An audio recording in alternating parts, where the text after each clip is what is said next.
नमस्कार मंडळी, मी अजिता। आज सकाळी मॉर्निंग वॉकसाठी सुरेशा पॉइंटकडे गेले होते। सुरेशा पॉइंटचा ब्लॉग तुम्ही पाहिलाच असणार, बरोबर? सुरेशा पॉइंटकडे जाताना डाव्या हाताला हे मयेकरांचं घर लागतं।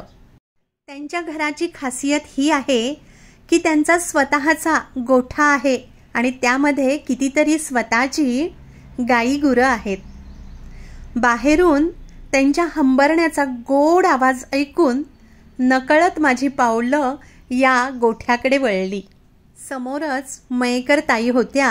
ताईंनी आनंदाने स्वागत केलं आणि कित्येक वर्षापासून ते सर्वजण हा गोठा सांभाळत आहेत याबद्दल माहिती सांगितली।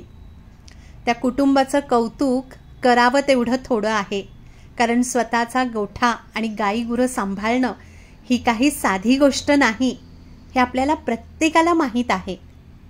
त्यांच्याकडील ही पाडस इतकी स्वच्छ, सुंदर आणि टवटवीत दिसत होती, त्यावरून हे सर्वजण किती छान सांभाळ करत आहेत हे आपल्या लक्षात येतं।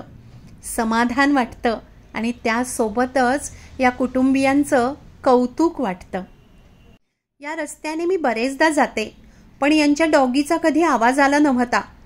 पण मी जरा काही त्यांच्या गाई गुरांजवळ गेले, हा कसला भुंकायला लागला आहे की नाही त्याचं पण कौतुक। यांची गाई गुरं सुद्धा या कुटुंबासारखीच असावीत। किती प्रेमाने आमच्याकडे बघत होती आणि छोटं वासरू तर मला घे जसं काही सांगत होतं। मला वाटतं हा फक्त व्यवसाय नाही आहे, ही सेवा सुद्धा आहे। या प्राण्यांचे अनेक आशीर्वाद या कुटुंबाला लाभत असतील याची खात्री आहे आणि त्यामुळे कायम देव यांच्या पाठीशी असणार, बरोबर? त्यांच्या घराच्या आवारामध्ये हे शेवग्यांचं झाड आहे। ताईंनी आम्हाला अत्यंत प्रेमाने आणि आपुलकीने सांगितलं की परत या, मी तुम्हाला शेंगा देईन। आजकालच्या जगात इतक्या प्रेमाने कोण सांगतंय, तेही स्वतःहून आणि पहिल्या भेटीमध्ये।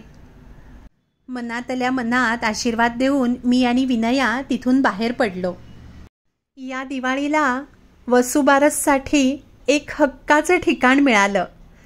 Thank you so much.